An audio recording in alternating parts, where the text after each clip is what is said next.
Roland Tonekes, bonjour. Maurice Agua, bonjour. Bonjour, amis téléspectateurs. Adrien Tchomakou, bonjour. Bonjour, Maurice Agua, bonjour, chers téléspectatrices et téléspectateurs de Eden TV.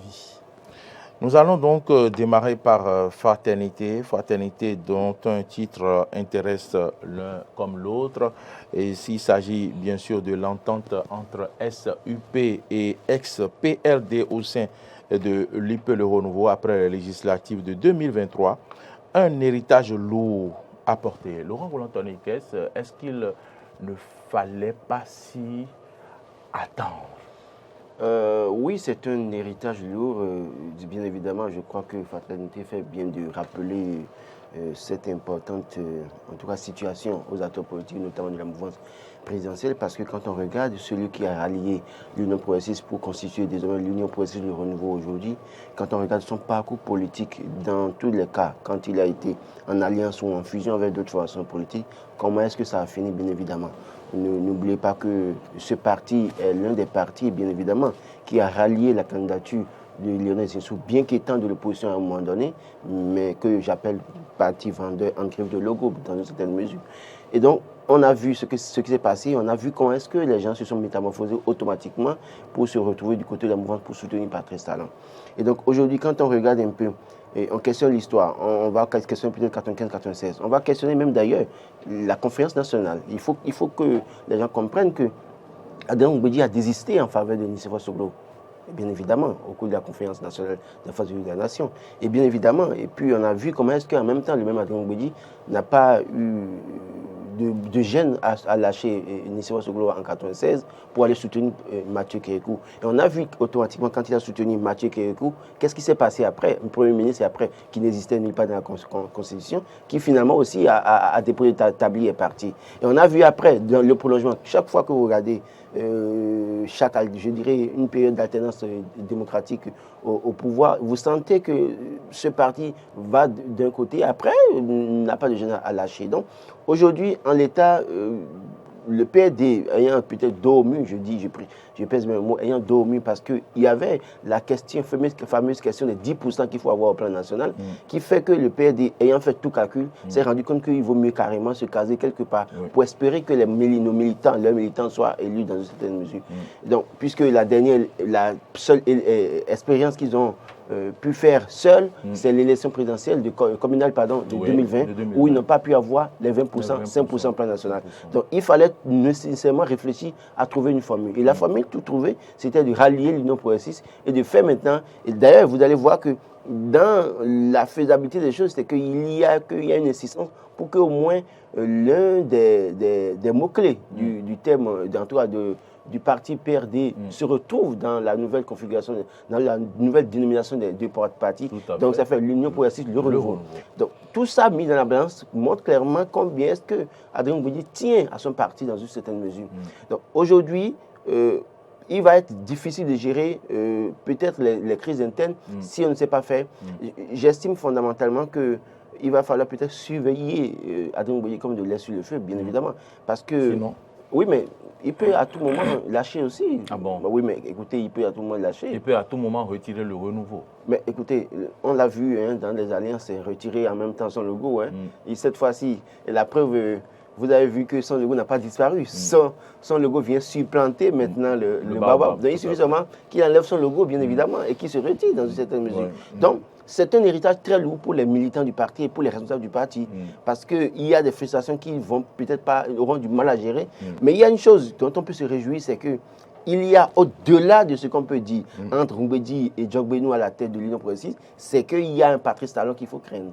Et donc, juste ce Patrice Talon qui est là peut constituer dans une certaine mesure, je dirais, un élément dissuasif pour Oumbédi. On va revenir sur cet aspect en attendant que je n'interroge donc Adrien Tchomakou. Adrien Tchomakou, fusion PRD-UP donnant UP le renouveau à l'épreuve du temps.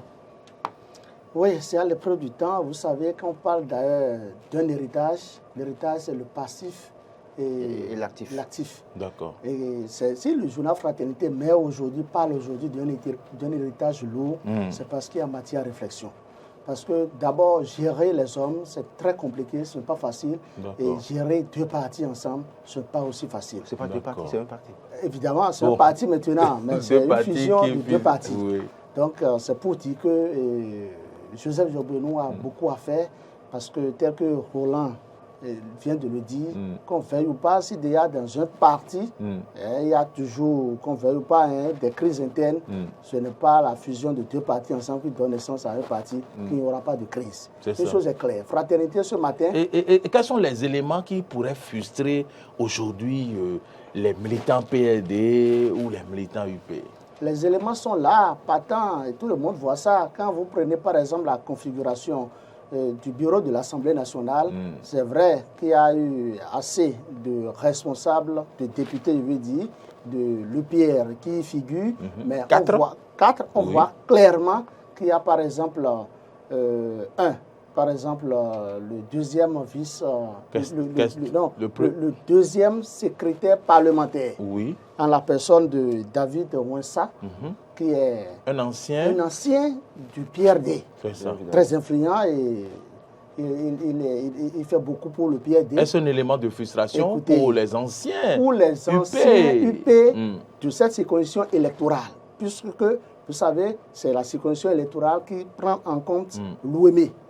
Et vous savez, l'OME a beaucoup fait pour a contribué d'une manière ou d'une autre pour pouvoir... Avec l'ancrage du PRD. Avec l'ancrage du PRD. Donc c'est au regard de tout ça que peut-être M. Fifame Djobbenou, président de l'UPR, a opté, il a fait cette proposition et le parti l'a porté. Bon, le deuxième secrétaire parlementaire, ce poste a été donné au PRD. Au même moment, quand vous prenez les commissions. Un autre élément de frustration dans les commissions. Un autre élément de frustration.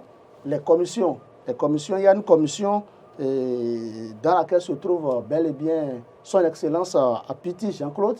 Oui, Apiti Jean-Claude, qui aussi, il est un membre influent de l'SPRD, qui a fait beaucoup pour cette nation.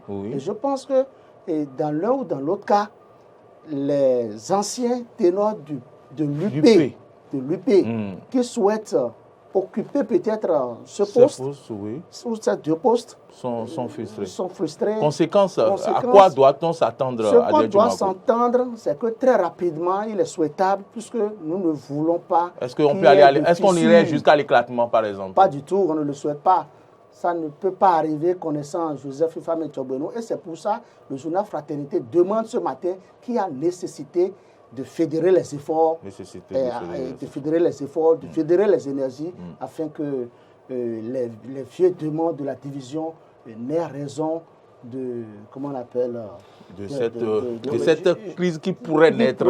Loin Tony Kess, est-ce que quand même, vous avez évoqué celui qui a quand même la main mise sur les partis politiques, et là, doit-on craindre, malgré sa présence, d'assister à une frustration ou à une crise au sein de l'UP, le renouveau, avec donc ces anciens membres de l'UP qui sont un peu frustrés? Je voudrais parler du président Patrice Talon, qui quand même sait apaiser les crises et sait donc maîtriser les situations. Est-ce que Patrice Talon sait apaiser les crises? Moi, je pense que dans une certaine mesure, ce n'est pas que Patrice Talon sait apaiser les crises. Il y a des crises au sein des formations politiques. Quand vous allez écouter les gens, ils vont vous dire. D'ailleurs, je voulais revenir d'abord sur l'aspect évoqué par Adrien Tchoubankou concernant les ténors UP de Port-Nouveau. Je crois qu'en la matière, les ténors UP, SUP, en tout cas de Port-Nouveau, n'ont pas de revendication à faire. Pourquoi? Parce que quand on regarde les différentes élections qui ont eu lieu avant l'élection législative de 2023, on se rend compte qu'ils n'avaient pas eu grand résultat, bien évidemment. Et donc, aujourd'hui, avec l'avènement du PRD, ça a permis d'avoir un résultat assez probant, bien évidemment. Donc, de ce point de vue... Il ne doit pas se réclamer la paternité. Pour autant, il doit pouvoir être humble et comprendre qu'ils n'avaient pas pu... Et puis, c'est l'arrivée de ceux-là qui a pu changer quelque chose. Mais ce que je veux dire, c'est que, vous savez, aussi longtemps que Patrice Talon sera là, les gens feront preuve d'une discipline hypocrite dans une certaine mesure. Discipline hypocrite. Parce que, dans une certaine mesure, ils vont dire, écoutez, il y a beaucoup parmi eux qui ont envie de parler, mais qui craignent peut-être des représailles. Parce que Patrice Talon, ce n'est pas bon. Il y a eu, par exemple, c'est l'homme qui maîtrise chaque acteur politique, même dans sa chambre à coucher, et qui peut à tout moment vous affaiblir dans une certaine mesure. Et donc, de ce point de vue, beaucoup parmi eux ont bien des choses à dire, mais on va se taire. Je pense qu'aussi longtemps qu'il sera là. Ce qu'il faut peut-être espérer, c'est d'attendre de voir, après 2026, est-ce que les partis seront en l'état tel qu'ils sont aujourd'hui? Est-ce qu'on aura encore UPR après 2026? Est-ce qu'on aura BR après 2026? Est-ce que les gens seront assez disciplinés? C'est pourquoi ils parlent de discipline hypocrite. Parce qu'ils font preuve d'une discipline, mais au fond, ils ne sont pas convaincus pour autant. Parce qu'ils se disent, mais... Après 2026. Après 2026, il va falloir attendre. Vous me faites réfléchir quand vous dites après Oui, 2026. oui, justement parce que... Est-ce que le président serait déjà parti ou Mais écoutez, le président nous a dit qu'il fait demander pas. Donc ça veut dire que pour moi, en 2026, il va partir. Et donc, on va voir la suite. Ou bien vous ne croyez pas. Mais moi, je suis... C'est avec ma bouche, non. avec ma bouche que vous voulez manger votre qui va se manger. Non, moi, je crois ce que le chef a dit quand même. Après 2026, c'est qu'il ne sera plus là. C'est tout comme Boni. Vous avez consulté le FAP. Mais attendez, tout comme Boni, après 2016, il est parti, le parti FCBE s'est effrité. Donc, je veux bien croire qu'en 2026, ou bien après 2026, que le parti ne va pas dissoudre comme du sucre dans de l'eau, bien évidemment, comme on a pu voir avec les stratégies. Mais donc, je crois sincèrement que oui, on peut tout dire, hein, mais attendez, pour le moment, vous n'allez pas voir pour autant de représailles. Vous allez voir que combien d'acteurs vous avez vu quitter UPR ou BR sont allés à l'opposition. Vous en avez vu? Bon, même s'il y en a, c'est à peine quelques têtes qui ont fait semblant de quitter la mouvance pour aller vers l'opposition et qui savent qu'au moins, en dehors de leur déclaration du jour, là, ils ne peuvent plus rien faire, bien évidemment, pour s'afficher. Donc, peu ou prou, les gens sont disciplinés en griffe. J'appelle ça, moi, peut-être de la soumission, et qui fait qu'il ne peut pas parler, il ne peut pas réagir. Mais je sais que le PRD, c'est un parti à craindre, avec lequel, en tout cas, qu'il faut suivre comme du lait sur le feu, parce que aussi longtemps que ils vont gérer les frustrations, il y aura des frustrations qu'on ne veuille pas. Parce que quand on va décider de nommer des cadres à un moment donné, je suis sûr que Diogbenou voulant constituer son équipe, bien évidemment, lui qui est un griffe annoncé, Dauphin, que je ne vois même pas Dauphin, qui va constituer son équipe, il y a des gens qui vont constituer l'équipe, ils vont proposer des gens, et puis le PRD à un moment donné peut être frustré, peut être choqué, peut vouloir réagir, mais on sait bien, quand vous regardez le parcours de la Djangbeyi de 2016 à aujourd'hui, vous allez bien comprendre qu'il y a des situations qui pourraient l'amener à oser lever le ton, mais qui malheureusement n'a pas osé le faire. Alors, Adrien Tchobankou, est-ce qu'il y a des risques de voir des ex-UP aujourd'hui, membres de l'UP Renouveau, rejoindre l'opposition? Ben, ça, Nous faisons des analyses. C'est une évidence. Vous savez, ce n'est pas seulement même à l'UP, hein, parce que 2026, c'est encore du chemin. Quand je prends d'autres formations politiques comme le Bloc républicain, pourquoi les gens ne vont pas quitter à un moment donné le Bloc républicain et rejoindre l'opposition? Tout est possible. C'est possible à partir de 2025. C'est possible. Ah oui. Donc, moi, je pense que ce que Diogbenou doit faire, c'est de se lever très tôt. De se lever très tôt pour pouvoir apaiser la troupe. Pour pouvoir donner plus de vivacité à la troupe et essayer, je dirais, d'écouter tout le monde. Vous parlez de Diogbenou. Bon, je préfère qu'on reste dans le cadre, mais il y a une question qui me brûle, qui me taraude l'esprit. Diogbenou, qui est annoncé rejoindre le barreau, est-ce qu'il aura encore le temps pour le parti politique? Oui, je crois que quand on regarde le bilan de Diogbenou à la tête du ministère de la Justice, à la tête de la Cour constitutionnelle, où il est décrit dans une certaine mesure, et puis après, malheureusement, la malheureuse expérience qu'il vient de faire pour l'élection législative 2023, il a été élu. Mais écoutez, c'est une malheureuse expérience pour Diogbenou. Pourquoi? Parce que dans sa circonscription électorale, lui seul a été élu, en tout cas de justesse. J'insiste sur le mot justesse. Peu s'en fallait, lui-même ne serait pas élu en tant que président du parti. Quand on fait tout ce bilan, il faut peut-être retourner quelque part pour se faire peau neuve. D'accord. Et donc, j'estime peut-être que c'est la panacée tout trouvé pour lui, pour peut-être se faire peau neuve et puis après revenir peut-être. Mais moi, je continue de dire, Diogbenou, Dauphin de talent, j'attends 2026 pour voir, pour croire. Le Rwanda est un modèle pour le Bénin, Adrien Tchobankou. C'est le Sud Quotidien qui en parle et c'est une interrogation à la une du quotidien. Est-ce que le Rwanda est un modèle pour le Bénin? Le journal s'interroge parce que c'est quand même, dernières années, on a suffisamment entendu, c'est Nord-Sud quotidien, suffisamment entendu parler du Rwanda, voilà la coopération entre le Rwanda, le Bénin et tout ça. Qu'est-ce que vous en pensez de qu'est-ce que vous pensez de cette interrogation? Monsieur Morel, vous savez, en matière de développement, le président Kagame et le président Patrice Talon partagent les mêmes visions. Ils partagent les mêmes visions et vous devez constater depuis quelques mois, évidemment, Patrice Talon, il y a quelques mois, était de l'autre côté du Rwanda, Kigali. À Kigali. Et les deux hommes ont tissé à nouveau des relations diplomatiques. Et vous savez, le président rwandais qui est annoncé au Bénin, c'est pour la deuxième fois qu'il sera dans notre pays. Et depuis, je dirais, 2000 qu'il est au pouvoir. Il est en train de faire actuellement 22 ans de pouvoir. Il est dans sa 23e année. C'est vrai qu'il a beaucoup contribué au développement de son pays. Mais qu'on veuille ou pas, en matière de développement, même si le Rwanda est, je dirais, un petit pays par rapport au Bénin, parce que le Rwanda, si vous avez la chance de visiter le Rwanda, quand je prends l'Atlantique et le littoral, c'est déjà trop grand.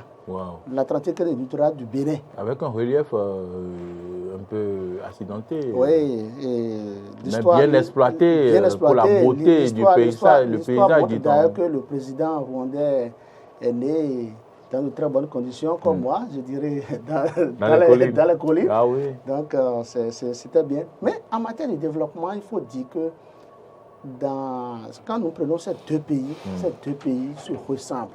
D'accord. Oui, à plus forte raison du fait qu'ils partagent, les deux chefs d'État partagent à peu près les mêmes visions. À peu près les mêmes visions. Vision de développement. Vision de développement. Je ne parle pas de la démocratie, je ne parle pas... Évidemment, quand nous prenons d'autres points en matière de lutte contre la corruption, ils partagent les mêmes visions. Et des gens pensent que c'est la chasse aux sorcières, que c'est la chasse à l'opposition. Et au Rwanda, c'est presque la même chose au Bénin ici.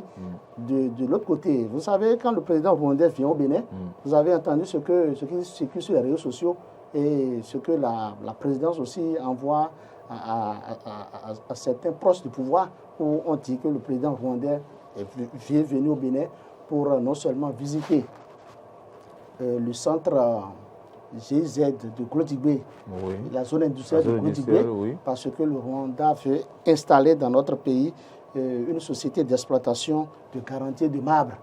Donc ça participe au développement.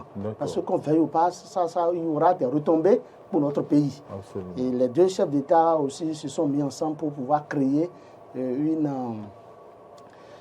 compagnie. Une compagnie qui est dénommée Bénin Airlines. Bénin Airlines, c'est ce qui a été dit. Je pense que c'est une très bonne chose. Si déjà le Bénin est actionnaire majoritaire de 51%, selon ce qui a été dit, et que le Rwanda est actionnaire de 49%, c'est que tout au moins le Bénin a une action forte. À plus forte raison, la compagnie porte notre nom. Il faut dire que le Rwanda a sa compagnie. Rwandais, ils appellent ça Rwandais. Oui. Donc je pense qu'il y a beaucoup de choses qui vont se passer dans les tout prochains jours pour le développement de notre cher et beau pays, le Bénin. Pour donner une impulsion. D'une manière ou d'une autre. Une chose est claire. Quand vous prenez par exemple au Rwanda, vous prenez le Parlement rwandais. Et moi je pense que Patrice Talon est en train de lui emboîter le pas en ce sens. Le Parlement rwandais aujourd'hui, leur constitution est faite de telle sorte que c'est 60% de femmes. C'est-à-dire la promotion de la femme, la promotion de la femme féminine est une nécessité. Ça, c'est le haut niveau. Ça, c'est au haut niveau. Le Parlement rwandais, c'est 60% de femmes actuellement. Vous voyez que c'est une très bonne chose. Oui, et si aujourd'hui, nous avons 29 femmes à l'Assemblée nationale, c'est que c'est déjà un progrès. On est en train de faire de voler. Et laissez-moi vous dire, selon le calendrier, si tout pouvait être respecté, c'est que le président rwandais aura même à visiter non seulement Glodibé, mais aura aussi à visiter la zone industrielle. Non seulement la zone industrielle, mais Kagame va visiter l'Institut national de la femme. D'accord. Parce qu'il était très fier, très content d'entendre qu'il y a l'Institut de la femme au Bénin. D'accord. Donc, il veut bien, et l'occasion nous donnerait peut-être raison de le voir échanger avec Madame Claudia Prudencio. Donc, je pense que c'est un agenda très bien fourni et que, connaissant Kagame, qui est pour la promotion de la gente féminine, Kagame va continuer à demander à notre chef d'État de faire plus la promotion de la femme. C'est ça. Les gens pensent que Kagame, c'est vrai, il œuvre inlassablement pour le développement de son pays, mais beaucoup estiment qu'il d'une manière ou d'une autre... Vous voulez utiliser le mot dictature? Non, pas du tout, pas du tout. Que les gens enlèvent ça de leur tête. D'accord. Il n'est pas un dictateur, il ne peut pas en être. Parce qu'il a été élu démocratiquement. Et c'est vrai, la Constitution a été révisée 2-3 fois et il a été toujours président et élu à plus de 90%. Donc je pense que c'est plus ou moins un exemple aussi. Merci. Même si nous sommes un peu en avance sur eux, sur d'autres plans. Je pense qu'on peut quand même prendre ce qui est bon chez eux pour pouvoir l'exploiter. J'aime bien cette chute-là. C'est quelle chute? Prendre ce qui est bon chez eux. J'aime bien cette chute-là. Parce que je l'ai vu faire le développement. Oui. Comment est-ce que Kagame est bon? Oui. Comment est-ce qu'il faut le louanger? Oui. L'encenser, bien évidemment. Oui. Mais la chute là m'intéresse. Prendre ce qui est bon chez Kagame. C'est le plus important pour les Béninois. Peut-être tout n'est pas bon. Voilà, c'est le plus important pour les Béninois. Mais Laurent, mais qu'est-ce qui dérange les Béninois lorsqu'on parle du Rwanda? Non mais écoutez, rien ne dérange. Ce n'est pas les Béninois, c'est au plan africain, c'est au plan mondial. Kagame est d'accord à développer son pays, mais à quel prix? Quelle est la gestion des opposants dans son pays? Quand vous parlez d'élections élues à plus de 90%, comment est-ce que les élections sont organisées dans son pays? Est-ce que c'est des modèles pour nous? Pour moi, ce n'est pas des modèles. Parce qu'il n'y a pas une certaine liberté pour les opposants dans une certaine mesure. J'estime, et je suis d'accord que Kagame a beaucoup fait pour son pays, pour changer l'image de son pays. Mais à quel prix?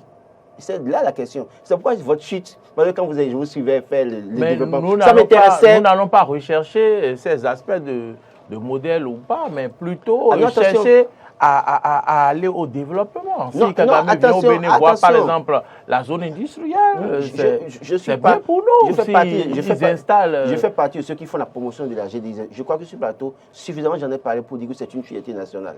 Oui, je suis d'accord. Par le passé, Boni Yayi nous amenait sur...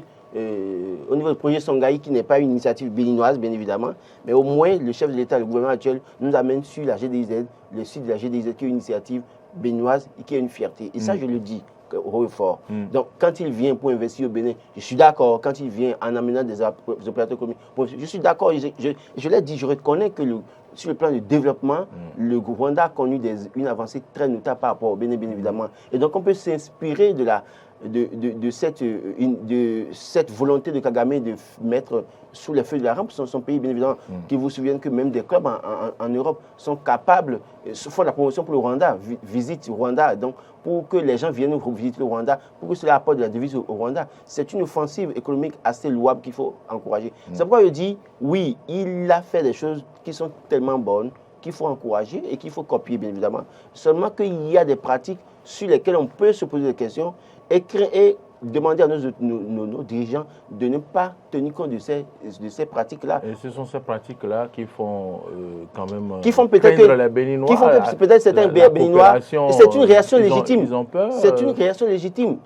C'est une réaction légitime. Parce que quand vous regardez comment Kagame traite ses opposants dans son pays, bien évidemment, et qu'on sait qu'ici, il y a des opposants, peu ou prou, je ne dirais pas qu'ils sont maltraités, mais il y a des situations qu'on peut peut-être décrire aujourd'hui. La preuve, un journal a écrit ce matin que qu'est-ce que ça coûte à partir, par exemple, de prendre des mesures pour libérer Rika Madougou, Joël Ivoire et compagnie, bien évidemment. Donc, il y a peut-être des situations sur lesquelles on peut se poser mille et une questions, mais au-delà de tout, j'estime que prenons le bon de ce que Kagame a fait, comme il a dit. C'est pas moi qui c'est lui qui l'a dit. D'accord, nous allons... ce sujet, je boucle ce sujet. Que personne n'est parfait sur cette terre. Et c'est pour cela, moi je demande, si quelque chose est bon sur quelqu'un, si on peut capitaliser. C'est ce que Laurent Roland aussi a dit, de prendre le côté... Le côté positif. Parce que si c'est moi qui l'avais dit, on dirait que je suis opposant. Mais vous l'avez dit. C'est pourquoi il a pris votre chute. Il a dit oui, exploitons. Et c'est ce que nous devons faire. Si nous aspirons au développement, ce qui est bon, qu'on peut prendre chez nos voisins, c'est d'autres pays africains, même au-delà de nos frontières à l'international, on tire et puis on avance pour faire développer notre pays, n'est-ce pas, Laurent Roland? Bien évidemment, il m'a aidé à aborder le sujet. On s'entend sur la question. Et puis le matinal de ce jour parle de Louis Vlavonou qui répond à Rossi. Et à Rossi qui estime qu'il n'est pas satisfait et donc s'en remet à Talon. Est-ce qu'on peut voir le journal? Je crois que la réponse de Vlavonou à Rossi ne convient pas dans une certaine mesure parce que le monsieur a posé une question assez légitime. L'information court selon laquelle, oui, les députés de la 8e législature vont continuer, en tout cas les anciens, vont continuer à prendre 3 mois de salaire avant d'être sevrés, bien évidemment. Donc, il a aussitôt installé, il a posé la question. Mais quand on lit la réponse de Vlavonou qui lui dit que ça fait partie, c'est une information qui concerne la 8e législature dont il ne faisait pas partie, moi je pense que c'est assez osé de répondre de cette manière. Qu'on ne le veuille pas, c'est l'argent du contribuable béninois. Et en dehors de ce que Rossi soit député de la 9e législature, il est citoyen béninois. Il a le devoir de poser la question de savoir, le droit, pardon, de poser la question de savoir comment sont gérées nos ressources. Donc, cette réponse, pour moi, ne satisfait pas. Oui, mais cette réponse n'est pas une mauvaise réponse en soi, Laurent Roland. C'est une mauvaise réponse. Il a posé la question au président de la 9e législature, alors que le président de la 8e législature n'est plus là, il est parti. Justement, la 8e légistrature est partie. Le malheur Le président de la 9e législature ne répond pas aux actes posés par la 8e législature. Attention. Ce n'est qu'une coïncidence que soit encore le président de la 9e. Malheureusement pour Louis Vlavonou, il a été président de la 8e, il est président de la 9e. Et on dit que l'État a une continuité. Et vous avez entendu sa réponse? Attendez, l'État a une continuité. Cela suppose que... Oui, c'est une continuité. C'est une continuité, mais vous avez entendu sa réponse. Alors, quand vous dites que... Sa réponse, elle est intelligente. Elle est intelligente. Et elle est fondée. Ah bon. Donc ça veut dire que, si c'est ça alors, les gens qui sont attaqués pour la gestion sous Boniaï, là, il faut les laisser alors. Ah oui? Et oui, terre à terre, si on doit répondre terre à terre. Si vous dites que sa réponse est intelligente et que par conséquent, il est président de la 9e législature et que il ne répond pas et que c'est un peu la 8e législature, l'État pour moi étant une continuité. Si on ne veut pas répondre, si on pense que Vlavonou ne doit pas donner les meilleures informations à Basile Rossi concernant ce qui est dit pour la 8e législature, je crois que l'État, le pouvoir exécutif aujourd'hui, doit alors libérer tous ceux qui ont été incriminés dans les affaires sous Boniaï. Parce qu'en réalité, ce n'est pas eux qui étaient là, et donc ça ne les regarde pas. Oui, je voudrais dire que dans le cas d'espèce, l'acte que Léon Rossi devait poser, c'est ça qu'il a fait. Il s'en remet à Talon. Parce que c'est le président de la République. Mais écoutez, vous savez que... Il a l'information. Et c'est à lui maintenant de siffler la fin de la Savez-vous qu'il y avait des mesures qui ont été prises par Adrien Bouedji, mais qui ont été annulées par la législature dirigée par Louis Vlavonou? Alors, si on se base rien que sur ça là, ça veut dire que Louis Vlavonou doit pouvoir répondre. C'est tout simple. D'accord. Quel est votre point de vue d'après le débat que je viens de faire avec Laurent Roland?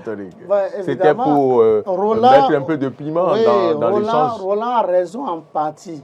Pour ne pas dire en grande partie, Roland a raison. Parce que moi, je dis que tout ce qui concerne les finances publiques, on doit savoir les gérer. Puisque c'est vous et moi, c'est nous tous qui payons les salaires, les primes de ces députés. Vous savez, moi, j'aurais aimé... Bon, c'est vrai, la réponse a été très bien donnée. Hein. Si c'est la réponse comment il s'appelle? Le président Louis Vlavonou. C'est une fuite en avant. Comment ça? Elle a été bien donnée. C'est la meilleure réponse. On ne pouvait pas avoir meilleure réponse. On ne peut pas avoir meilleure réponse que ça. Libérer tous ceux qui sont en prison pour la gestion sous Boniaï. Tout simplement. Allons-y. Parce que c'est pas... Adrien Tchomakou, allons-y sur la logique que vous étiez. Je disais tout à l'heure que Louis Vlavonou a servi la meilleure réponse à son deuxième vice-président. Ce que moi j'aurais aimé, c'est quoi? Ça, c'est mon opinion personnelle. C'est vrai que parmi ces députés de la 8e mandature, il y en a qui sont actuellement encore là. Et nous parlons des finances publiques, nous parlons de l'argent. Ça voudra dire quoi? Ça voudra dire ceux qui sont là, puisque c'est une question de compte bancaire, on va leur toujours faire des virements. Vous comprenez ce que je dis? Oui. Si le ministre de l'économie et des finances continue de leur virer des millions, au nom de l'autre mandature, pour cette mandature maintenant, ces députés qui sont là, à la fin de ce mois, ils vont commencer à percevoir quelque chose. Ça veut dire qu'ils ont double salaire, double prime. C'est comme ça moi je vois les choses. Je ne sais pas si vous voyez, monsieur. Je vous suis. C'est-à-dire ceux de la 8e mandature. Donc c'est normal que Léon Ahossi s'en remet à Talon. C'est normal que Léon Ahossi s'en remet à Talon. Mais la réponse donnée par l'autre était la meilleure réponse. Parce qu'il est dans son rôle de lui répondre ainsi.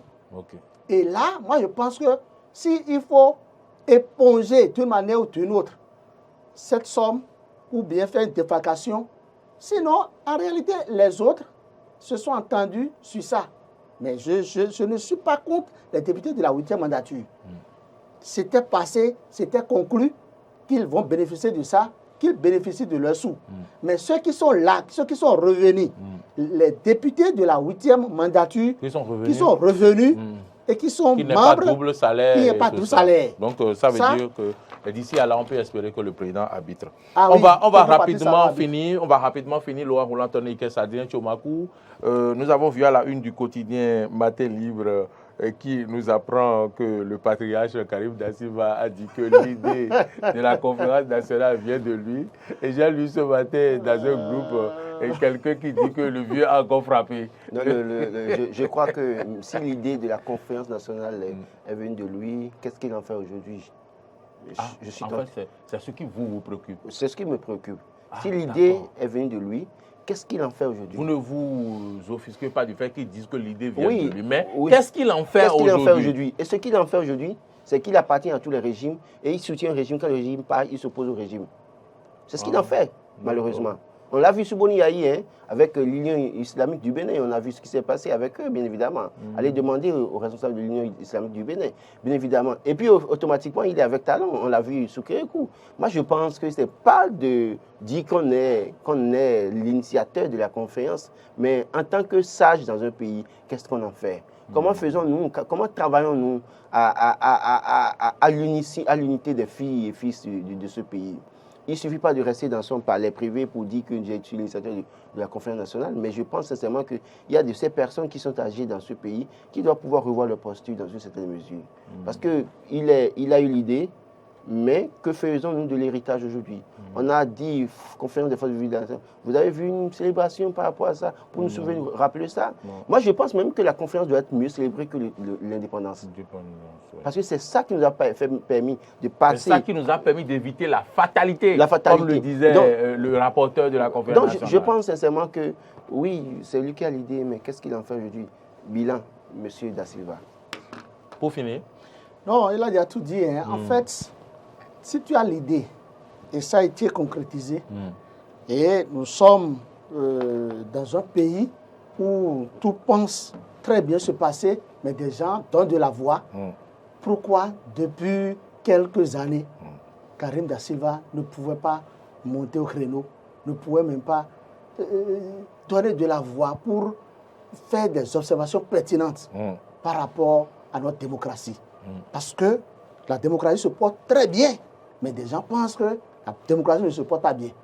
Donc, qu'il y a des couacs. Il y a des couacs. Si des gens pensent qu'il y a des couacs, lui, il est un sage. Il n'a qu'à, je ne dirais pas nous situer, mais il n'a qu'à donner sa position. Parce qu'il est, un sage, et on le connaît. Et Roland dit des trucs sur lui que, bon, moi, je ne partage pas. Mais je pense quand même qu'il est normal, il leur a sonné, que Karim Da Silva donne sa position par rapport à la gestion, je dirais, société, à la gestion politico-démocratique de notre pays. Yes. Ah oui. Yes. Gestion politico-démocratique. Non, je pense qu'en la matière, le patriarche, par respect pour lui, Karim Da Silva a failli à bien des égards. Il les a fait. Les intrigues politiques de 2021, il y a des gens qui sont en prison. On ne le voit pas suffisamment. S'il est initiateur il a eu l'idée de la conférence nationale, ça veut dire qu'il doit pouvoir à un moment donné rappeler les idéaux de la conférence nationale, les valeurs fondamentaux. Il y a une situation de Sébastien Adjavon. Je ne veux pas dire certaines choses, mais je sais que il est mieux placé pour prendre la parole aujourd'hui, pour demander à ce qu'on calme la tension. Il y a des situations de crise, on a vu pour les jeunes. Il n'y a que ces personnes qu'on voit dans ce pays qui sont assez sages. En tout cas, pour moi, ils continuent d'être sages, seulement qu'ils ne veulent pas peut-être faire leur travail. Je les rappelle à leur travail en réalité. Ok, merci à vous. Oui, Oui, et par quelques rapport, secondes. toujours patriarche, 15 secondes. oui, des gens aujourd'hui réclament une assise nationale. C'est vrai que tout est bien géré dans mon pays, mais si des gens réclament une assise nationale, pourquoi Tout est bien géré dans votre pays. Notre patriarche Da Silva ne pouvait pas se prononcer sur ça. On ne peut pas considérer ça sur un plateau. On ne peut pas considérer ça sur un plateau. Quand Dit que il y a mal tout est bien dans géré mon dans ce pays. pays. Ah, il vous a posé une question. Qu'est-ce qu'il y a mal géré? Si vous voulez faire un autre débat, parce que le temps passe. On fait Donc un vous ne autre pouvez pas plateau. dire que tout est bien géré dans le Bénin Moi, je aujourd'hui. pense que tout est bien géré. C'est vous qui le dites. D'accord. Merci à vous, Adrien Tchoubankou, pour vos apports, les commentaires, les analyses. Laurent Roland-Tonekes, merci. Vous C'est moi. restez avec nous, puisque tout à l'heure, dans l'actu décalé, on va revenir sur la conférence nationale, 28 février 1990, fin des travaux de la conférence nationale, vous en parlez si bien. Comment l'avez-vous vécu? Quels souvenirs gardez-vous de cette époque? On l'a pas vécu. Surtout, ne nous dites pas que vous n'étiez pas né encore. Ah oui. Surtout, ne nous dites pas ça, parce que le journaliste, qu'il soit né ou pas, est capable. C'est ça le journalisme, et c'est extraordinaire. Lorsque vous entendez, feu François Messan, paix à son âme, vous dit ce qui s'est passé. Pendant la première Coupe du Monde, vous allez croire qu'il avait sa chaise et qu'il était assis au milieu des supporters.